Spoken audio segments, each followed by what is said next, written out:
Promesse biblique du jour. Le juste tombe et se relève. Cette fois, le juste tombe et il se relève. C'est dans le livre des Proverbes, chapitre 24, verset 16. Quelqu'un a dit, celui qui a gagné la guerre n'est pas celui qui n'est jamais tombé, mais celui qui se relève toujours. Dans Michée, chapitre 7, verset 6, il est écrit, ne te réjouis pas à mon sujet, mon ennemi, car je suis tombé, je me relèverai. Si je suis assise dans les ténèbres, l'Éternel sera ma lumière. Dieu n'a pas exclu le fait que parfois nous puissions tomber. C'est la volonté de l'ennemi que nous tombions ainsi que nous restions à terre. Si nous tombons, il se réjouit. Mais la grâce de Dieu nous donne la force de nous relever et de nous remettre en marche.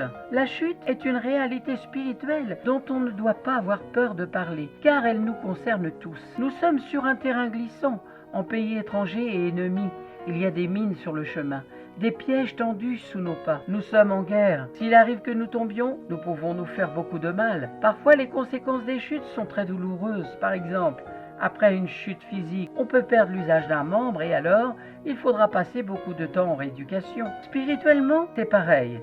Après une chute, il faudra peut-être réparer ce qui a été cassé, reconstruire, rebâtir ce qui a été renversé et démoli. Cela peut demander beaucoup de temps, de la patience, de la persévérance, du courage et de la force. Nous aurons peut-être besoin même d'une aide extérieure, de la mobilisation des frères et sœurs, d'un soutien particulier dans la prière. Plus nous nous approcherons de Dieu par la foi, plus nous vivrons en communion avec lui et plus les chutes devraient être espacées pour finalement ne plus exister. Nous avons besoin de patience, de persévérance, de communion avec Dieu, de fermeté dans les décisions et peut-être aussi de beaucoup de combats, de la résistance face à l'ennemi qui veut nous détruire en utilisant nos points faibles. Connaissons ce qui est pour nous une occasion de chute, un point faible. Veillons sur ce domaine. Prions, apportons cela à notre Dieu et il nous donnera la force et la grâce pour vaincre en son nom, dans le nom puissant de Jésus qui est une tour forte. La Bible nous rappelle que si nous avons péché, nous avons un avocat auprès du Père, Jésus-Christ, le juste qui est prêt à intercéder en notre faveur. Et il le fera bien entendu. Si nous venons à lui, le cœur humble, contrit, brisé, repentant et dans la bonne attitude intérieure. Lisons cela dans 1 Jean chapitre 2 verset 1. Mes petits enfants,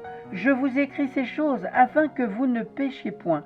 Et si quelqu'un a péché, nous avons un avocat auprès du Père, Jésus-Christ le juste. Il est lui-même une victime propriatoire pour nos péchés, non seulement pour les nôtres, mais aussi pour ceux du monde entier. Amen. Alors, courage, fortifiez-vous et que votre cœur s'affermisse, vous tous qui espérez en l'Éternel.